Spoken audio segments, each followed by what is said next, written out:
движение. Част от българите отиват на север и основават една българска държава. Това е така наречената Волска България. Ние не бива да я забравяме. Тя има много интересна история и просъществува до около 14-15 век, когато попада в границите на руската държава. Други българи отиват на запад, през Унгария, Панония, чак до Италия достигат. За нас обаче е интересен третият син на хан Кубрат, това е Аспарух. Аспарух идва на Балканският полуостров и създава една нова стара държава. Казвам нова стара държава, защото ние трябва да видим и новите черти в тази държава и старото, която тя носи от старото отечество, Велика България. Тя използва за изграждането на своите укрепени места стари техники, землени валове. Така е обградена първата столица, Плиска, в нейната основна част.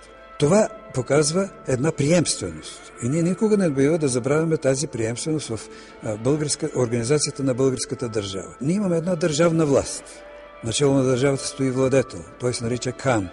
Кан казвам, за да се разграничи от хан, тъй като кан намираме тази титла на българските владетели в каменните надписи, които те са ни оставили. Виждаме, че държавата разполага с една войска. Намерени са надписи каменни, в които се говори за военни части, които са снабдени с различни видове оръжие. Ние виждаме една държава, която се изгражда на една юридическа основа.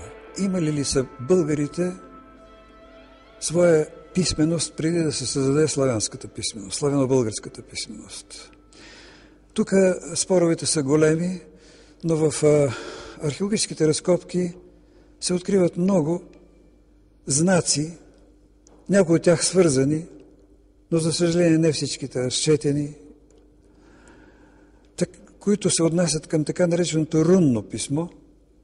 И това дава основание да се предполага, че прабългарите преди идването си на Балканския полуостров са имали някаква писменост или начало за съжаление не е продължило на Балканския полуостров. И от тая писменост отделните знаци са останали само като сигнатури. По-важно е да се спрем на културата.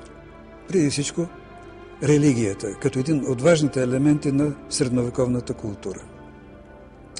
Прабългарите са вярвали в един бог. Това е нещо много важно. Значи те са били еднобожници или монотеисти, както се казва. Това е богът Тангра. Следователно, ние имаме една религия. По-важно е да се изтъкне, че тази религия е била институционализирана. Тоест, тя е била държавна институция.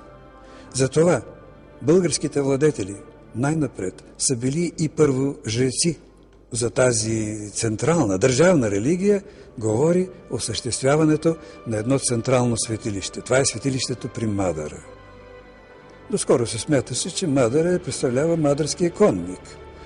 Но проучванията в няколко десетки години показаха, че там има няколко светилища, които са свързани помежду си. Централно светилище на бог Тангра. Светилище посветено на обожествен камък. Светилище е посветено на обожествена вода. И всичко това е свързано и визуално, и много близко едно до друго, така че се образува една сложна система от светилища, над които се издига релефът на Мадарският конник. Между другото, трябва да се каже, че Мадарският релеф си остава единствен в Европа. Друго такова произведение на изкуството скално няма и поради това той е обявен и за световен паметник на културата и се охранява от световните органи от ЮНЕСКО към ООН. Много учени сравняват свещения Кайлас с българските Родопи. И може би има защо. Древнокитайските летописи са прецизни и точни. От 2,5 хилядолетия преди Христа те свидетелстват за държава Хунну, за която се е знаела, че е на българите. А там, където жълтата река прави остър завой запад, изток, юг, се е намирал друг български корен – държавата Ордос. В нея е царувал абсолютен ред. Затова ордер означава ред и порядък. Кан Исперих пристига на Дунав начело на Гонт-урите. Гонт – висок, виш. Ур е столица. Също така българските владетели носят титлата Архон, което означава ариец, благороден. Историците ще трябва да пренапишат историята. Така обяви британската телевизия през 1988 година, след като информира за последните открития в Таримската котловина, пустинята Такламакан, наречена родина на световната цивилизация. Още преди 30 години Таримската котловина е посочена за прародина на българите, която се е наричала Хунор. Именно тук френският историк Дегрот през 1905 година открива руините на огромен град със съвършена архитектура, канализация и обществени сгради. Околните племена казали, че това е градът на големите българи. Това са извадки от книгата на Христо Маджаров. Алеко Константинов пък в пътеписа си до Чикаго и назад коментира странната прилика на българските шевици с мексиканските мотиви. Много учени доказват, че някои от ритуалите на маите, техните пирамиди, са сходни с тези в Тибет и с мегалитите в България. Родовата памет запазва много спомени от праисторията на народите, включително техните представи за света, човека и космоса.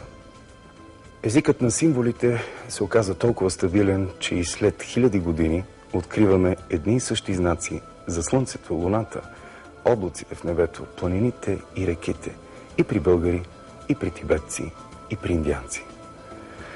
Дали теорията на професор Молдашев не е някакъв ключ към загадката, кои сме ние, българите? Тибет е една територия, за която и до ден днешен се знае твърде малко. На времето, когато там се появяват първите племена, те се заселват по многото долини. В старотибетският има една дума, лун, която означава долина. След 1000 години тази дума придобива друго значение и вече означава държава. Представете си, 10 000 долини, 10 000 държави. Във всяка една от тези долини живее съответният народ, съответният етнос, който говори собствен език. И той нарича своята долина държава. Ето някъде там, както напоследък казват учените, имало едно племе, един народ, който насетне тръгнал на запад и стигнал в края на краищата до брегове на Дунава.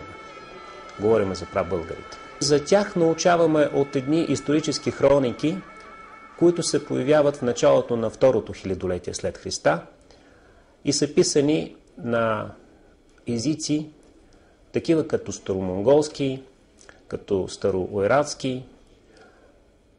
Там вече се среща етнонима Болгар. Предполагам, че в тази форма той съществува доста продължително време. Друг един народ, който описва своето минало чрез описание на всички съседни народи, са китайците. Китайците имат историческо самосъзнание, те много обичат своята история и винаги се връщат към своето историческо минало. В редица паметници, които описват състоянието на Китай и на Централна Азия през първото хилядолетие след Христа, също се споменават немалко народи и тези паметници отново, като че ли, отреждат едно точно място на нашите прабащи.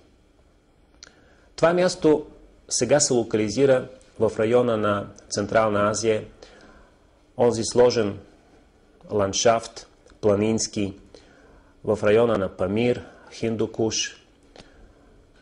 Всъщност, този регион не напразно историците го наричат етнически казан или етнически център на безкрайно много народи, които се заселват там, както каза в самото начало, живеят в съседни долини, разговаряйки на различни езици, използвайки различен разговорен език, а по-нататък и записвайки своята реч с различни графични знаци. При все това и до ден днешен